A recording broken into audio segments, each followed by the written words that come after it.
Okay. So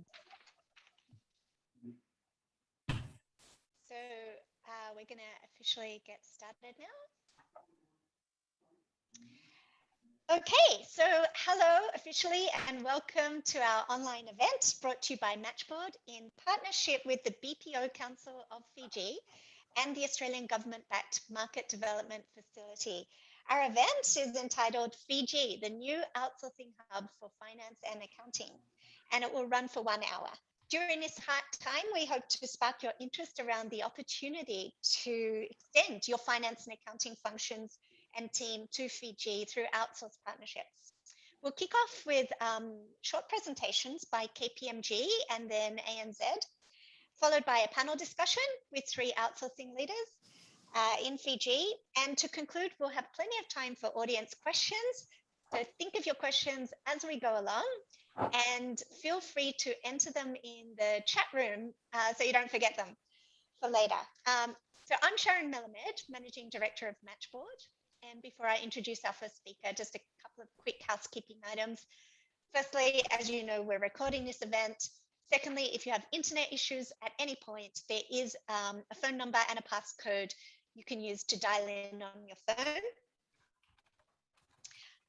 Finally, could I just ask you to make sure you're on mute until question time to prevent outside noise for our speakers.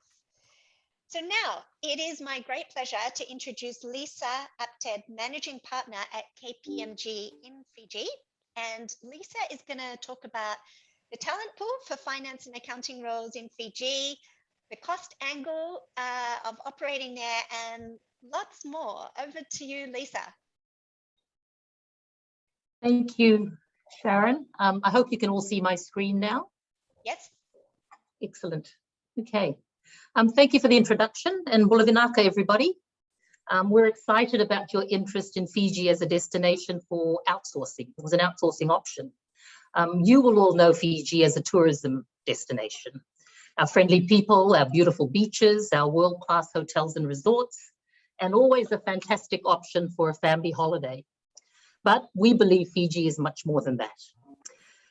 And if anything, COVID has taught us that resilience and diversification are key to our future as a country. So let's explore the outsourcing in Fiji in the finance and accounting sector. Where's my going? So why outsource to Fiji? We thought we'd explore a few of the factors that people think about: our competitive cost, labor costs, English-speaking population, about 94% of our population speak English, an educated workforce, our service culture, the close proximity to Australia, overnight processing, favorable time zone, and reliable IT infrastructure. Like any investment decision, a decision to outsource requires an evaluation of these pros and cons and costs and benefits. We are not by no means a perfect destination, but we are certainly an exciting, interesting, and competitive option. Our people value education and learning. Our workforce is young, educated, and are English-speaking with neutral accents. As a former British colony, our law is British-based. And our education system was, in the early days, based on New Zealand education. And so English is taught as a first language in school. So our workforce, having come through an education system, have learned English from a very young age. We have a very strong infrastructure system and a service capabilities that we bring to the table and we offer. And importantly, the close proximity to Australia and the favorable time zone, with just a 4 to 5 hour flight when travel does finally resume, make it a good destination for this. We are, in the words of our Prime Ministers, we're Vuvale. We are family and we're familiar to each other. So why Fiji? Well, I wanted to just explore or give you some perspective of the backbone of the finance and accounting sector in Fiji.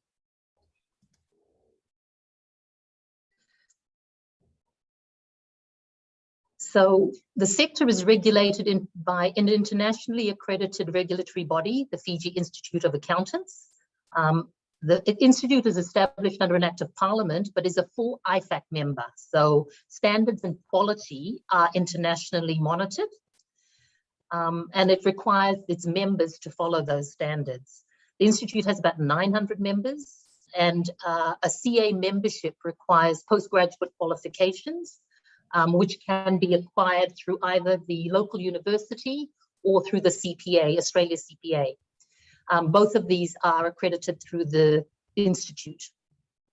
The institute also works very closely with the local universities in accrediting their accounting courses. So the qualification that our graduates come out with have been internationally scaled and monitored through the FIA. In terms of accounting graduates, we have in 2020, we had about 733 graduates come out of the universities, the local universities. And about 15% of those enter the profession. As a guide, KPMG interviews each year over 400 graduates. So we give everybody who puts an application in a chance to be interviewed, a face-to-face interview, and we take less than 10% of that number that we interview. So there really is a very large pool of resource that's available for the BPO sector in finance and accounting. The CA firms, there's about 24 CA firms in Fiji, including 3 of the big 4. So KPMG, PwC, and EY are here, along with BDO. And then there are a number of smaller local firms. The CA firms provide a very good training ground for graduates, obviously, and most offer some kind of education support in order to encourage their graduates to do a formal qualification and become full CA members. Those that do the CPA or CA would then obviously have some Australian tax and corporate law experience, which is helpful. And the services that the firms offer provide broad-based experience for graduates that come through. In terms of ongoing education, the Fiji Institute has similar CPD requirements to Australia, and there are courses and seminars, etc., that are offered both through the FIA and the local universities. What we find is that those in the profession are very keen learners, and so they look to upskill and advance like their peers in Australia and New Zealand do. So the outsourcing in Fiji, there's compliance-based services that are on offer, and these are just a few of them that I'm just sticking up here. So we have the accounts payable functions, accounts receivable, general ledger maintenance, VAT and GST returns, FBT returns, payroll, corporate secretariat, and for audit, for the CA firms, there is also the ability to outsource the audit function itself. So as an example, in that area, it's quite common for the Auditor General's Office, for example, to outsource the audit of statutory bodies in Fiji and around the Pacific, and the firms generally pick up that sort of work as well. So this is not an unfamiliar area to us. What is also available is either a full outsourcing or staff leasing type arrangement. And we just highlight that accounting graduates require some basic training to enable them to perform these tasks so that they meet the standards of the overseas client or company that's using them. This outsourcing is already in play. It's common locally for CA firms to provide this service to investors into Fiji. And more recently, we've explored this with our Australian firms. So we now have a number of staff working in this area for our Australian firm. What also works to our advantage in these options is that the seasonality of jobs when done in an outsourced model, because Fiji's financial year end is December, Australia's is June. And so the seasonality and busy seasons can work quite well in this regard. If it's kept in, if that is looked at from a model perspective. So whether the interest is in outsourcing finance and accounting function to an existing firm or through a BP operator or establishing your own, it is certainly worth exploring and finding out what business opportunities are available through this. Okay, I wanted to just touch a little bit on the cost advantage, and available resources. So there are a large number of, like I mentioned, there are a large number of accounting graduates entering the workforce each year. The competitive wage rates, and so this is just a flavor of what wage rates are like for graduates entering the market in Fiji. So a bachelor's degree is a graduate with a bachelor's degree is paid around 18 to 21,000 Fijian dollars, which is about 12 to 14 Australian, and a diploma holder is around 15,000. This is per annum. There are some salary on costs to that, but I haven't touched on those. The competitive wage rates are just one factor in the equation, and what's also available in our 2021-22 national budget, which was announced at the beginning of the month, there were very attractive incentives for BPO developers and operators, as well as tax incentives around first-time employees, exports of goods and services, regional head office operations in Fiji and the like. So there are a variety of tax benefits that come with this model, and we're happy to explore that with interested parties. Just reach out whenever you need some information.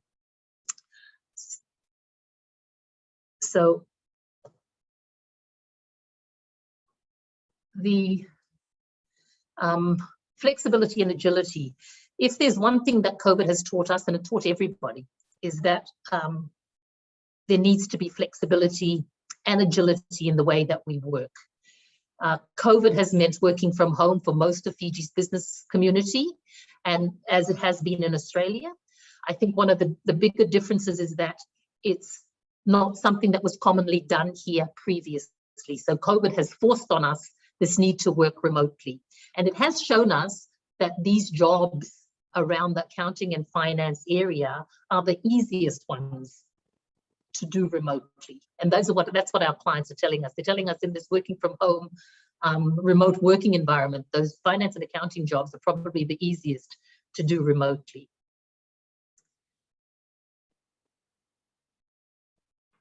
It has not always been easier for employers and employees, but for the most part, it's been managed successfully. And us, KPMG, for example, we have 100% of our workforce working remotely at this time.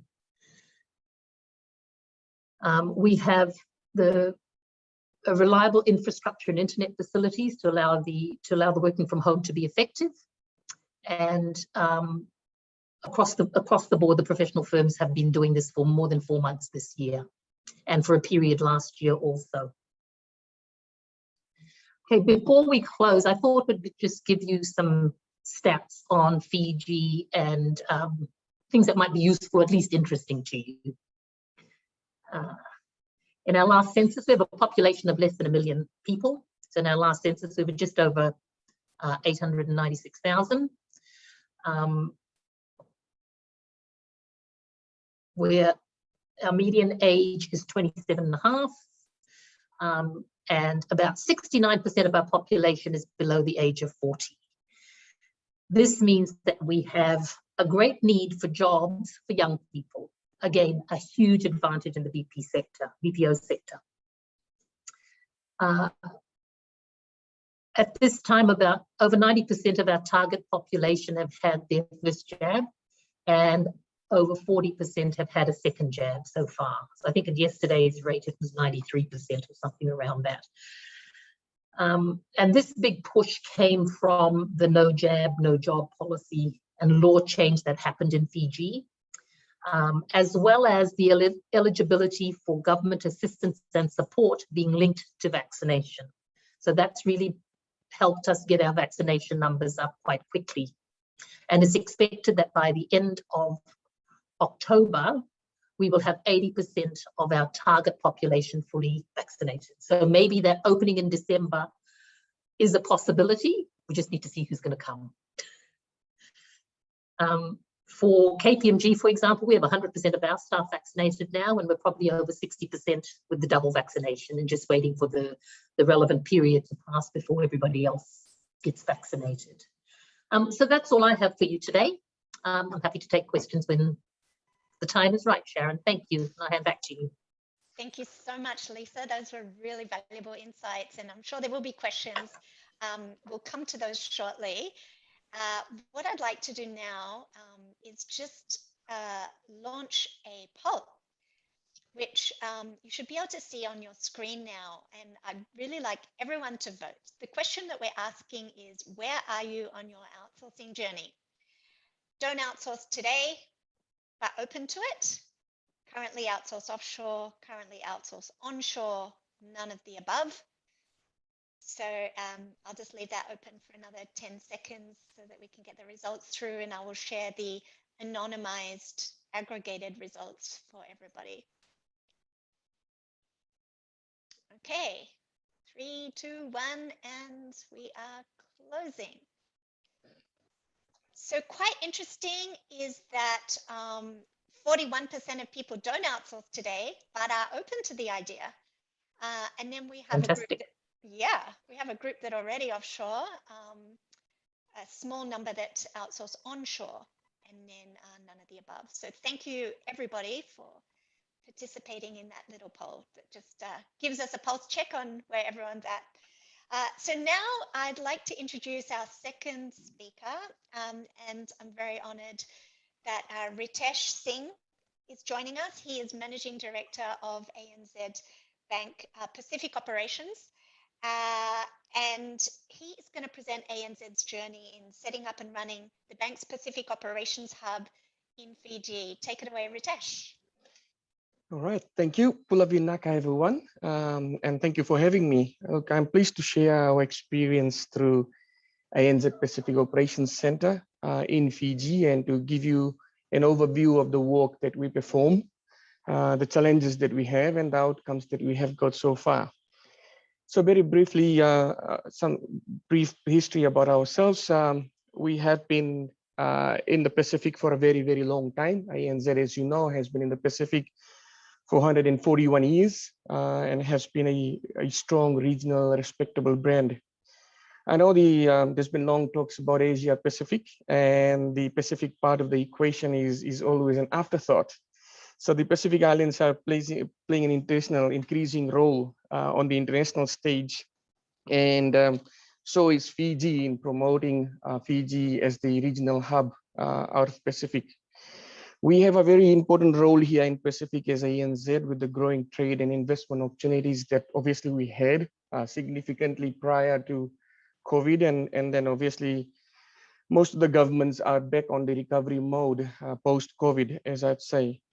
In Pacific, obviously we are represented in 11 countries as ANZ Bank, and we have a huge role in trade and investment connections with our business partners in Australia, New Zealand, and the Asian sites.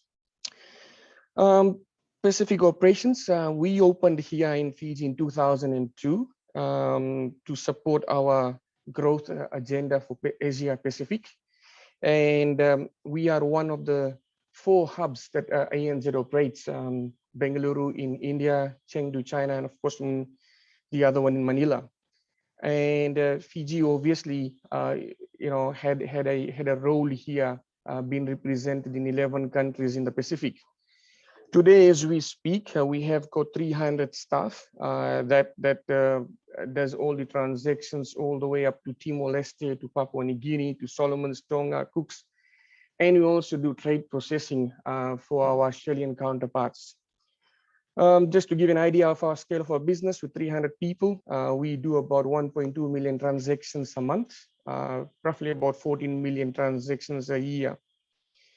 We chose Suva. Obviously, it was not just an easy pick and drive to come into Suva. We had to compete against our 3 other service centers in terms of cost, pricing. But there was certainly, Fiji was truly, like I said, the hub of the Pacific that gave a great deal of opportunities for a number of global companies operating from the Pacific. Obviously, Lisa has touched on, it was so easy. I could fly off to my head office in Melbourne and be back on the same day, or even be back on the next day after 1 or 2 days business. And obviously, Fiji's bilateral relationships with the Pacific countries, Australia, New Zealand, and so forth, was just, extending through. Infrastructure, I mean, obviously, one of the biggest tools for us is that we got to have the best infrastructure.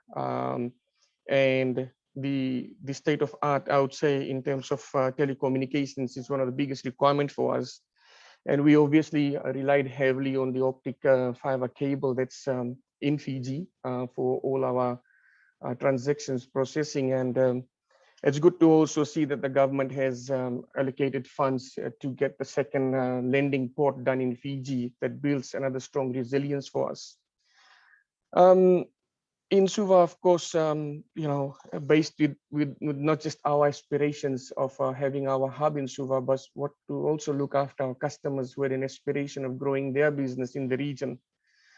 Now, I wouldn't develop too much into the education of the talent pool, which Lisa has already alluded to. But I must state that we have the capability, and at the same time we have the capacity here. As long as you are here on the long-term play, and you have built the right succession plan in place to continuously build your capability, your talent pool, and that certainly builds the resilience and aspirations that you have for your business. And as we have all seen it, post this era today as we speak, 98% of my workforce is working from home, which obviously we had built in resilience of our business continuity, but never in our documents we had that we were having 98% people working from home. We had two sites. That was our resilience that we had built on. We had some level of flexibility working from home, but if it meant working from our bedroom or kitchen table, sharing the same Wi-Fi with our children, that was certainly not in our plan. But it has worked, and with the vaccine,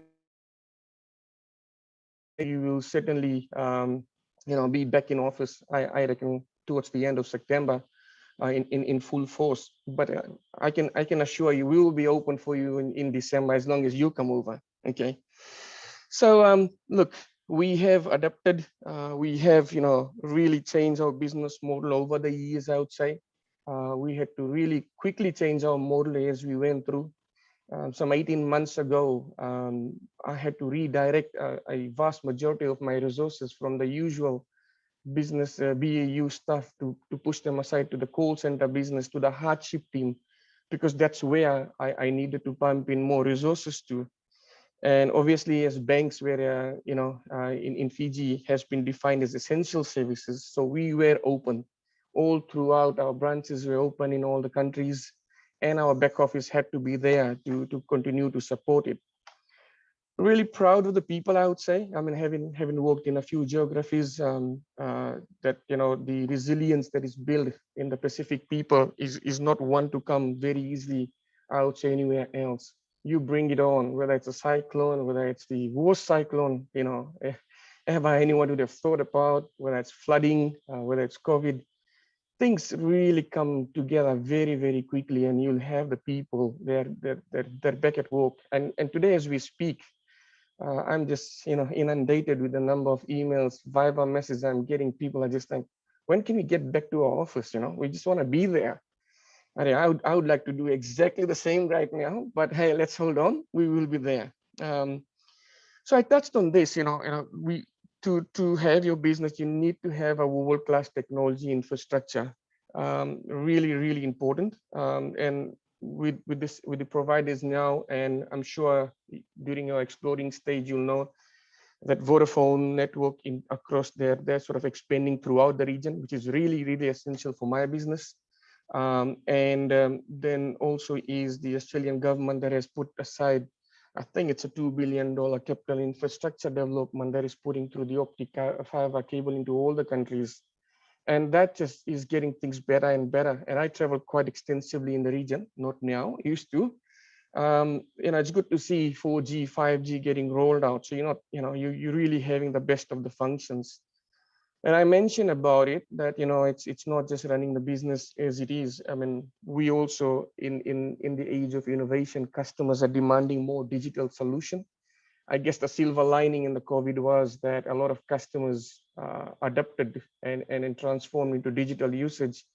And similarly for our business, as we speak, I've got about 30 robotic functions that continues to operate on a 7-day, 24-hour basis, continuously processing transactions.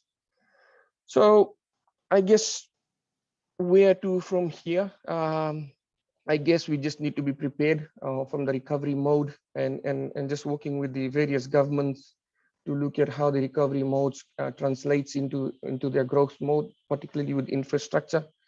We certainly had the first mover advantage, being here for 20 years, and you know, and we have been much more supportive of the BPO industry. And Lisa's again mentioned it, that back 20 years ago, this was a very foreign idea for us to start off with. But today the government and there's quite a few players in the market. So I think any new players coming in today has got a lot more advantage than what it used to be when we first came in. Look, prior to COVID, the economies have performed really well. We are still confident that the recovery mode and the safe travel corridors that will be established with the return of the international tourism, we are confident that the activities will return. Be it, it's going to take a little bit time to go to pre-COVID, but we remain very confident about it. And no less than anything, I think our people are ready for it. Our people are ready for the next wave. I think industries are changing. Organizations are really preparing for that next wave. And this period, which is the quiet period, has also given us the time to think where our business is and how do we prepare to go into the next wave.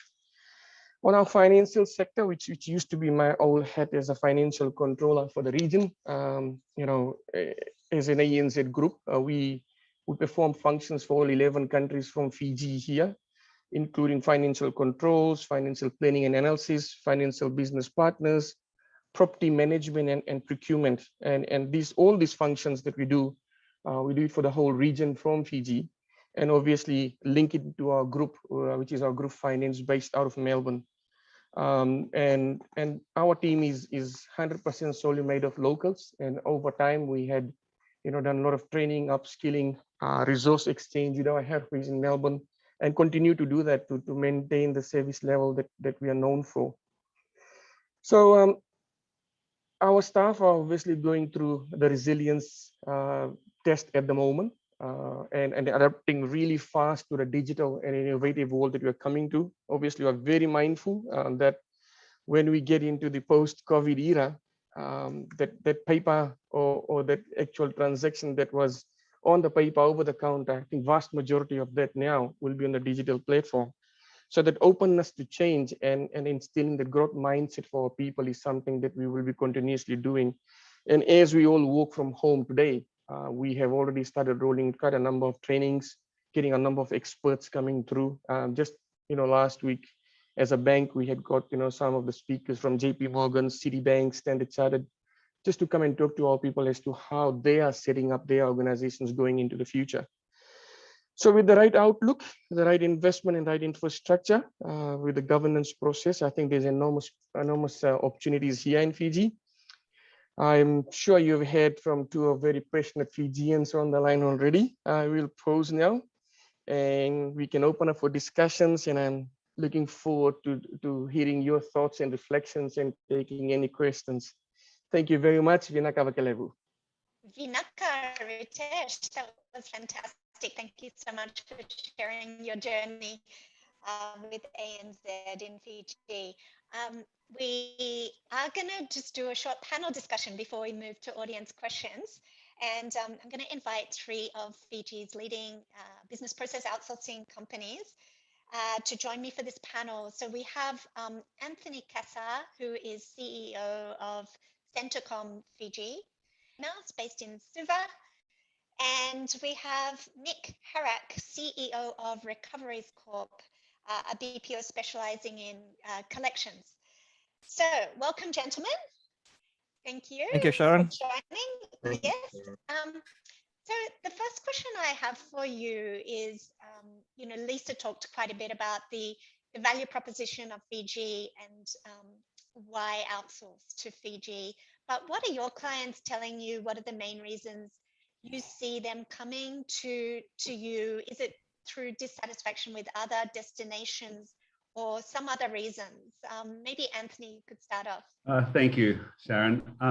Look, first of all, first and foremost, the sort of standard attractions, if I want to use that term, for Australian and New Zealand companies looking at Fiji, the proximity, time zone, that familiarity, both cultural, history, and but I think that, you know, in the current environment, you have certainly those factors have come more into focus, because there's been challenges in traditional contact center environments through the pandemic, and Fiji, you know, being an island and the way it's handled it, had that almost a year with very, very little pandemic experience there, and but still we had to adapt. So as Ritesh mentioned, we all had to get all of our staff back home.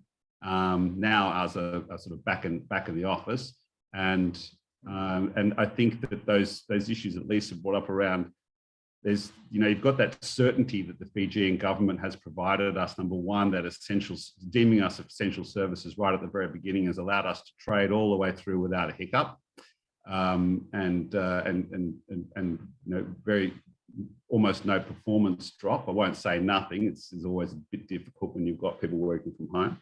But the speed of vaccination rates and that definitive policy around no jab, no job has given us businesses certainty to be able, and also I guess it's pumped the vaccination rates up, but it's allowed us to have certainty, something we don't have here in Australia. I do business in Australia as well. I'm in Sydney at the moment.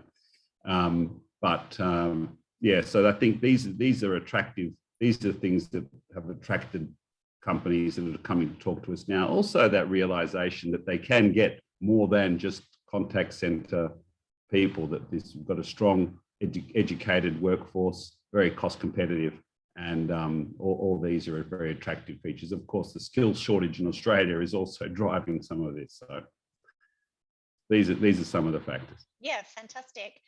Nick, I know your company, Recoveries Corp, has been in Fiji for many years, 10 years, correct me if I'm wrong? Yeah, I'd say about 10 years. Sharon. Yes. So obviously pre-COVID times, for you operating in the debt collections business, what were the main things that stood out? Because obviously there's India, the Philippines, many countries. What was it that drew you to we looked Fiji? at all of them. Okay. And we looked at all of them. We evaluated all of them. And if you go back 10 years, travel between all of those destinations was also somewhat different to what it may be today. However, for us, Fiji remained a standout. And the reason we chose Fiji was the proximity, which Anthony spoke about. It was obviously an attraction for us, being an outsourcer ourselves. So clients outsource to us, and then we are performing work from an offshore location, as well as in Australia and other overseas locations. Clients need to be able to travel to those destinations, perform audits, and assess the rigor of our operations. So again, Fiji was conveniently located to Australia. It means we can collaborate nicely from a time zone perspective as well. One of the challenges is when you can't align time zones. The available pool of graduates was an attraction for us. People learn in English, people speak English quite widely.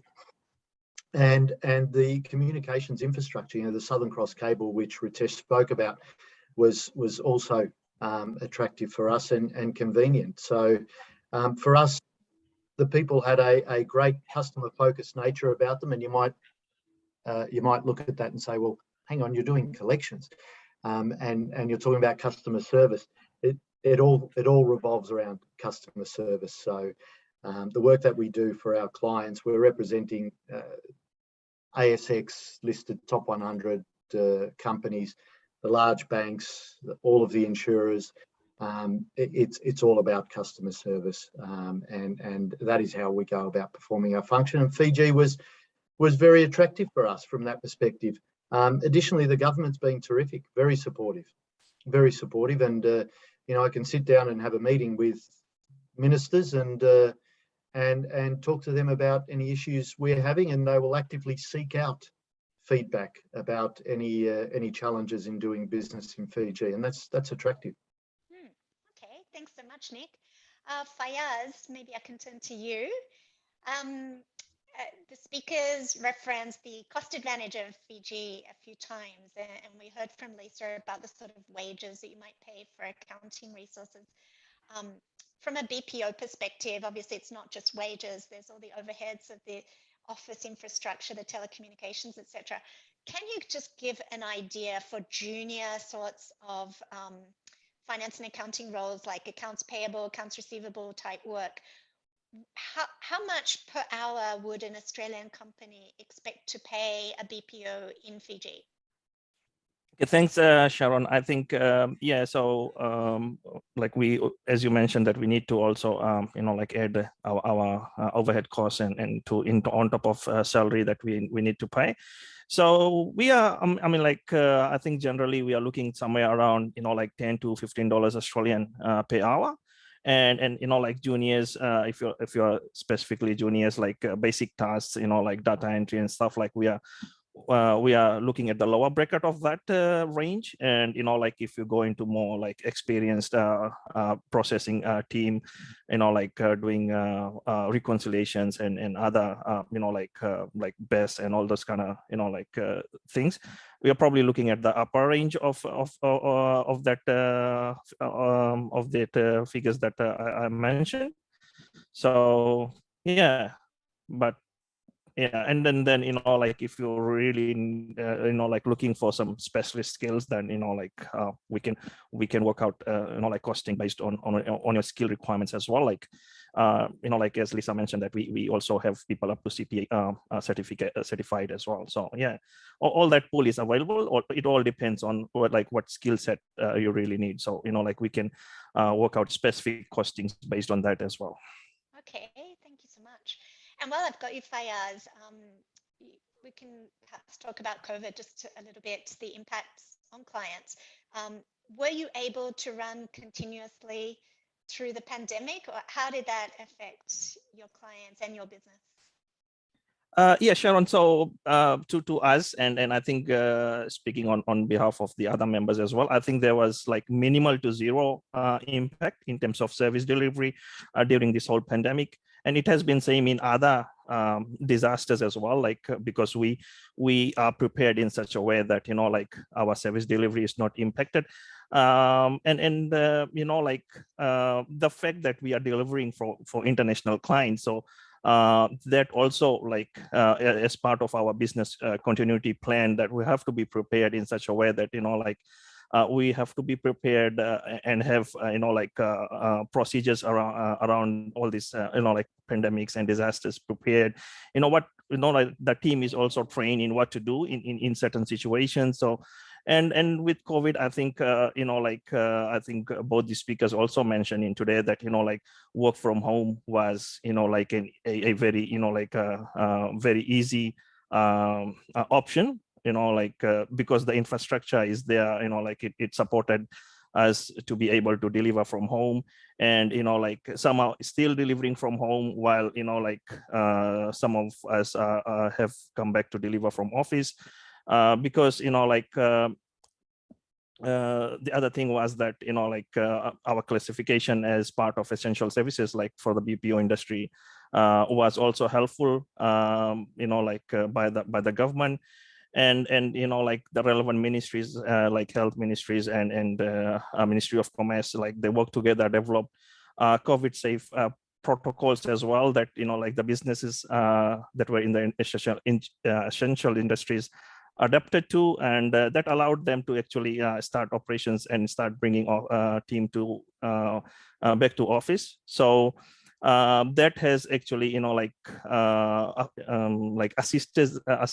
assisted us in delivering of services without any impact on the client side. Okay, thank you, Fayaz. Anthony, I've got a question for you. It sounds like from what everyone's saying, it's quite easy to recruit in Fiji, unlike the situation in Australia, that there's a large available pool queuing up for jobs.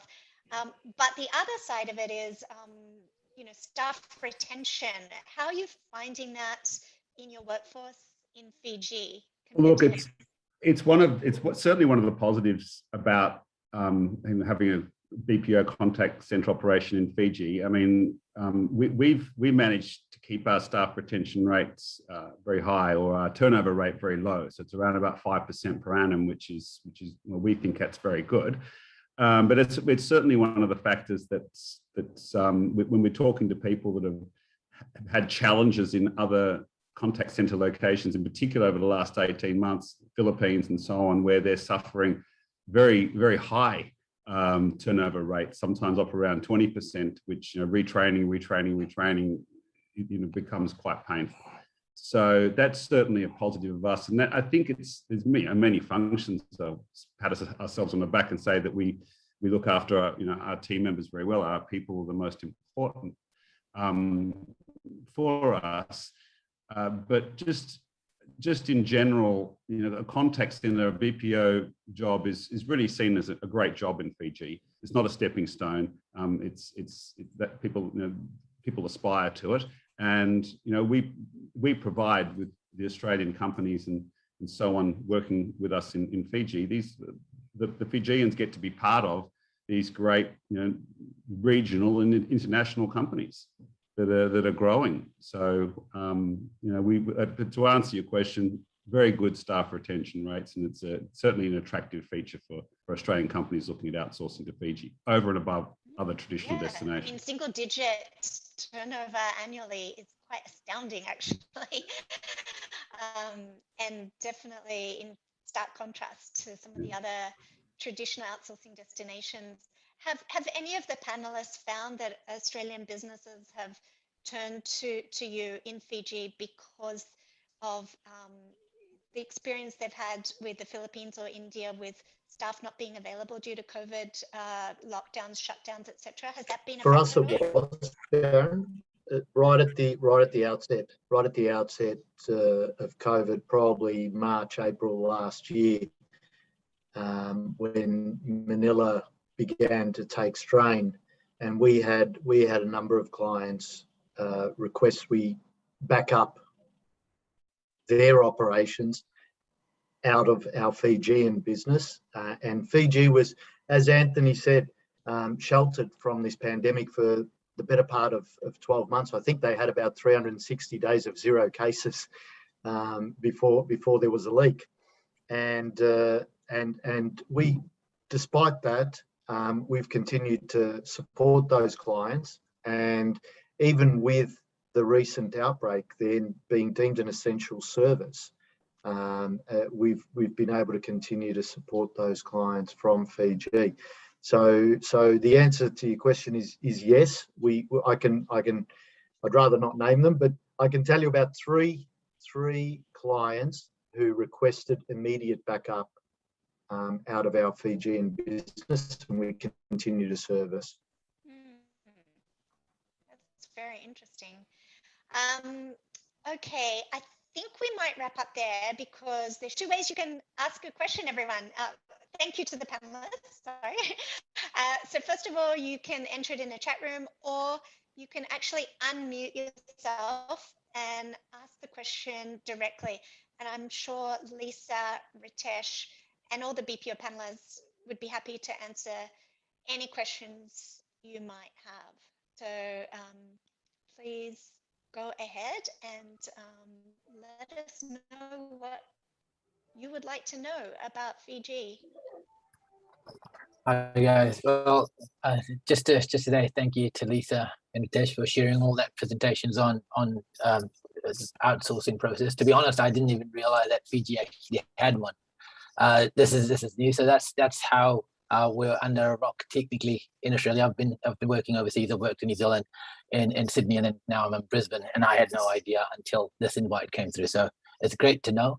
Question that I have is in terms of what kind of clientele do you guys actually look after in different parts, and any other challenges that you faced, like real life challenges, the transition? How is all the actual transactional work transferred or training done for certain clients that you've actually worked with? So how does it actually work? I'm happy to Nick, sure. I'm happy Go to ahead. jump in there. So the types of clients that we are servicing from Fiji, and most of what we do is a blend between Fiji and Australia and other locations. But the types of clients are large telcos, large retail, large energy retailers. Out of Fiji, there are some financial service organisations that we're servicing out at that we're also servicing their requirements out of our Fiji operations. So we've got, I would say we've got circa, it sort of moves between 160 to 200 people, I would say, within our Fiji operations. And part of that is a support function. So we have support locally on the ground, learning and development, governance, risk personnel, compliance personnel, and we're able to support from Australia, but also support on the ground in terms of training and ongoing training, as well as onboarding, let's say, for new clients. Right. Okay. So just to get an understanding, is that it says Lisa shared something about full outsourcing or staff leasing. So is that, for example, say if I've got a team and I've got a management accountant, a financial accountant, and then we've got someone else doing something, and now that's someone's left. If I were to approach for one of the management accountant roles or something, is this possible, and how is that done? So I have a person who's specifically trained within our system to work and deliver month-end requirements, GL reconciliations, and the whole works, managing an APAR, which we currently have, and say, well, potentially we could probably outsource this as well. So is that possible? And if it is, how does it work? And if you have actually done anything in the past within any clients? Maybe Centacom, would you like to chime in there? Either Carol, why don't you answer that one? Yeah, let me just take myself on mute. Yeah, definitely, Pravinesh, that we could definitely do that. We just did one recently for a client out of Australia, where we worked with them to, they were looking for an accountant. We advertised, got the person for them. We got them involved in the interview, in the final interview. Obviously, there's going to be some training involved where they would need to be trained on, the requirements of that company in Australia and New Zealand. But other than that, the person had the right experience. And when we went through that interview process, we had probably around 150 applications that came in with people that had the right experience. Right. Okay. Sorry. And within that process, so once they got recruited, were they hired as part of the BPO, or were that directly hired out of the company and paid off? How does that structure work? So, for example, now we've got a team. How does that work in terms of payments and transactional cost charging out? Yeah, so there's a few options. You could hire that person through a BPO.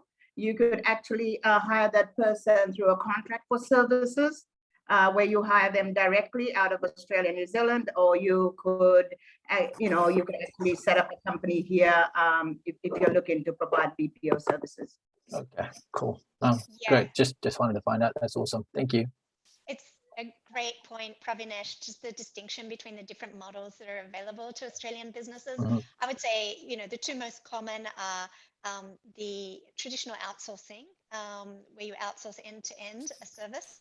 And then the other one that's rising in popularity is known as staff leasing, where the staff are under your management and guidance. However, the BPO provides the infrastructure, the payroll processing, the timesheet, and helps with any HR issues that might arise. But essentially, they're under your direction. So it really depends how much control I think you want to have over the team over there. Yeah, and we do both. We do both in terms of, it depends on the level of interaction, Pravinesh, that you're looking to have. So someone that wants to have full control and be interacting with their team in Fiji every day, that might be a bit more of the staff leasing suit them. Some organisations, like we've got an organisation in Australia, we've got a team of about 10, and it's doing all back office accounting work. Was one of our first clients, came on board back in 2014. It's been growing. And that's all managed by us. So that's fully managed services. They just give us the SLAs. We meet with, I think, was it once a month, Carol? And it's not set and forget, because processes change and need to update them and so on. But that's fully managed by us, because they want a light touch. And there's others that want to be deeply involved, and maybe staff leasing suits them better in that regard. Right, so there's less QA or quality assurance from our side.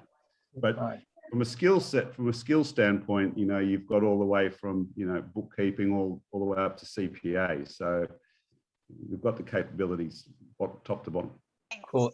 Thank you for that. So AP processes as well. So for example, if they have an infrastructure, if we say using a system as well, would that get integrated with the BPOs in Fiji if we were to kind of have them have their login to kind of work with us as well? Or how does it work? Or do we just get the invoices outsourced totally and it gets paid? Look, more and more we're using the client systems. Right. It's an IP.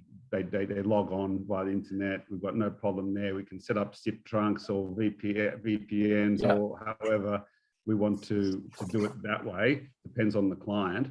But in particular for back office accounting, we tend to use the client software. So if it's a contact center role, then we've got advanced telephony systems we bring to the party, but which most clients don't have. But sometimes we integrate with their telephony systems. But for back office accounting, more often than not, we're utilizing the client's system. They give us the access level that we're required to get the job done, and it makes it simple. The reporting suites are quite often in there as well. Thank you. Thanks. We might just see if anyone else has some questions for the panelists, or for Lisa or Ritesh. We actually do have one in the chat room around the turnover rates. Anthony mentioned 5% annual staff turnover. The question from Nishant is, turnover rates are really low. Do you see this trend continuing? Fayaz, Nick, even Lisa and Ritesh, is Centacom an outlier with the 5% annual attrition, or is that also the sort of turnover you're seeing? Yeah, Sharon, I think we even have below 5%. I think in the last 2-3 years, I think our turnover rate has been around 2%. So but it all depends on the size of the organization as well. Like maybe bigger teams have bigger turnover rate. And I think one of the factors that has contributed to that is the environment and exposure that BPO sector is able to provide to the local talents. That has that may not be available to them if they're working for a local company. So I think that has been an added advantage working for, and I think the growth that the BPO sector is seeing, and if what we are doing, and if that it continues to grow, I think there is no way we see that that will change. The trend is going to change. Okay. So yeah, that's what I think from my side. Yeah. Sure, Ritesh. Yeah, I can talk from having 750 people, which is about half of that in the banking operations with Pacific, and then the other half being ANZ Fiji. Look, we have gone at most at least at 10% at the highest. But I think one of the things that we must be knowing is that sometimes you become a talent producer in the market, and if you're being around for a long time, you do export talent out there in the market, and a lot of our talent actually goes across to a number of Pacific countries also. So you will see that you are able to sort of what I term is growing the pie in the market, and having more participants coming through in the market. So we have gone up to 10%, possibly in the worst year of the attrition rate. But having said that, I think that's quite a healthy rate to have compared to my counterparts in the other 3 locations I mentioned about, because that also creates some opportunities for the people. And like I said, if you have got a good succession plan, there's no shortage of capability or capacity in the market. Every role that you advertise for, I can assure you there's got to be a couple of 100 people applying for it. So yeah. Wow. We do have a couple more questions, so I'll try to get through them. Rashida is asking how and who conducts training and how long does it take to get staff up to speed? Maybe one of the BPOs could answer that one. I mean, it really depends on the role, right? It really depends on the role in terms of how long it takes to get up to speed, and also who and how the training's conducted. So the examples I gave earlier were where we set up operations to support clients who traditionally have operations in Manila, for example, and that was at the outset of COVID. The clients took training. So the clients between Australia and Manila themselves took the training virtually for our team in Fiji, and then we took over the training from there. So because these were new operations that we were establishing for them, they took the training, and it varied between 5 days and as long as 15 to 20 days, some of the training programs. So it really depends, but in everything we aim to take over the training and then become self-sufficient so that we can appropriately manage the performance and manage the operations. So train the trainer approach, yeah. Correct. And okay. we got 4 trainers on staff. We've got 4 qualified trainers on staff. That is a high ratio. Great. Sharon, just possibly one thing that I mean, one side is the technical training, obviously that's different to the role. I think the stakeholders need to understand that the soft skills is very much with the Fijians. If you look at the Australian and New Zealand market, almost every Fijian has interacted or has visited either of the site or has interacted with someone from those sites. So the soft skill is quite strong. And that's one advantage that I have seen visiting other hubs and service centers, that we don't have to spend too much time on that, which is really an advantage. Okay, fantastic. And Sharon, if I could just add from Centrecom's perspective, what we've found is that most of the training is around the client systems, not the actual understanding of accounting. So the accounting knowledge is not an issue. It's more training on the client systems. Thank you, Carol. We're running out of time, so just 2 more questions. What is the productivity of staff? Mohammed is asking. And I know in the previous session we ran, which was more for HR leaders around Fiji, the recruitment company case study that spoke said that they're getting double the productivity compared to Australia. So I don't know if that's unique, but how have all of you found productivity in Fiji? And perhaps dispelling a couple of myths there. Anthony, would you like to unmute? I would say it's more on par, really. I'm not going to say that we're any streets ahead or streets behind. It's usually pretty on par. And when people bring us, we ask them for those targets. We like to be able to match or beat what the in-house teams do in the home country. And just last question was, is it possible to dip your toe in the waters with just 1 or 2 people in Fiji to start? Yeah, what would you say to that, any of the BPOs? We do it, depends on the client, especially if we see a good opportunity for growth. Quite often it's best to start small with something that you can really do well at, rather than trying to hand over 100 seats all at once, and that might be harder to deliver excellence in first instance with such a big group. So small groups are quite often a good way to start. Client gets to know us, we get to know the client, and certainly no problem with client-facing people. We handle a lot of client-facing work for Australian and international companies. Thank you. Talking to Australians. Okay. The clock has struck 1 o'clock, so I like to finish these events on time, respecting everyone's schedules. Thank you so much, everyone, for coming. Thank you to our wonderful speakers and our sponsors, particularly Market Development Facility and the BPO Council of Fiji. I'll be sending around a short survey to get everyone's thoughts on this event, and I'll also include some contact details so that if you would like to take the next step and explore a proposal or pricing from Fiji, I can assist you with that. Thank you again. Have a wonderful day. Stay safe, stay well, and hope to see you next time. Thank you. Thank you. Thank you, Thank you, Sharon. Sharon, and Vinaka, thank you, everyone. thank you. Thanks, John. Thank you very much. It's very good. Bye. Yeah, bye, bye, everyone.